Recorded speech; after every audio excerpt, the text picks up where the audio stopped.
বিএনপির আমাদের মাননীয়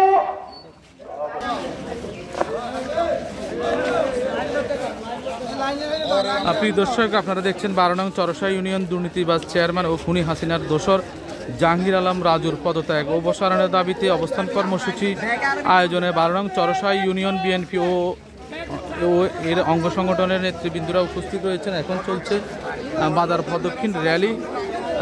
আমরা র্যালিটি আপনারা দেখছেন। গত কয়েক মাস থেকে জাহাঙ্গীর আলম সেখানে এই ইউনিয়ন পরিষদে উপস্থিত ছিলেন না এবং এর মাঝে মধ্যে একদিন এসে চলে গিয়েছেন। এই এলাকার অঙ্গ সংগঠনের নেতাকর্মীরা পুষে উঠেছেন।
বিগত 5 আগস্টের পর থেকে এই চরসা ইউনিয়ন পরিষদের চেয়ারম্যান জাহাঙ্গীর আলম রাজু সে পলাতক।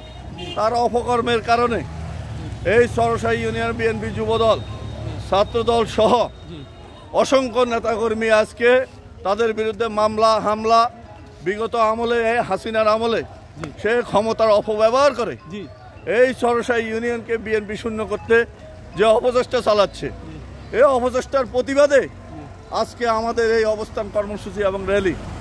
যুবদল ছাত্রদল বিএনপি সকল অঙ্গ সংগঠন এই চেয়ারম্যানের বিরুদ্ধে ঐক্যবদ্ধ, তাকে অপসারণের দাবিতে আজকে আমাদের এই অবস্থান কর্মসূচি। ধন্যবাদ, অসংখ্য ধন্যবাদ আপনাকে। প্রিয় দর্শক, আপনারা দেখলেন 12 নং চরসা ইউনিয়ন লক্ষ্মীপুর সদর উপজেলার যে অবস্থিত রয়েছে, যেখানে 12 নং চরসা ইউনিয়ন জাহাঙ্গীর চেয়ারম্যান অনেক দিন থেকে তিনি ইউনিয়ন পরিষদে আসছেন না। তো এর প্রতিবাদে আজকের র্যালিটি আপনারা দেখলেন।